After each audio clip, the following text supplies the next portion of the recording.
Bonjour, c'est la minute paracha de Mir Neshama. Vezat Abracha. Et c'est la bracha. C'est la bracha, c'est la bénédiction que Moshe adresse au Bnei Israël au moment où il va mourir. Vezat Abracha, c'est la dernière paracha du Chumash, des 5 livres de Moïse. Et je vais juste parler de ça, de qu'est-ce que c'est que de bénir les gens avant de partir, qu'est-ce que c'est que de bénir les gens avant de mourir. C'est quelque chose de très beau dans cette paracha. Moshe ne parle pas de lui-même, il leur parle de Dieu, et puis il les bénit chacun, il prend le temps de les bénir chacun, de leur expliquer qui ils sont et de les bénir chacun. On a eu des événements très difficiles récemment en Israël et visiblement ça n'a pas l'air de s'améliorer.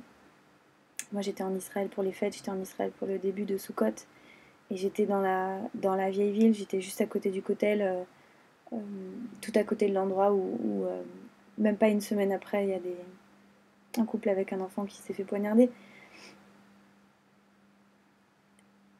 Je me suis identifiée peut-être plus que d'autres fois parce que j'y étais avec quelqu'un qui m'est cher et d'imaginer que brusquement en quelques coups cette personne allait disparaître. Et je me disais peut-être que c'est bien de ne pas attendre le dernier moment pour se bénir tous tout le temps les uns les autres. D'ailleurs on le fait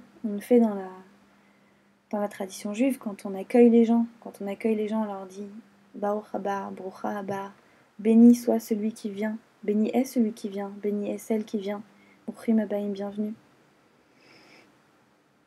Voilà, dans ces moments difficiles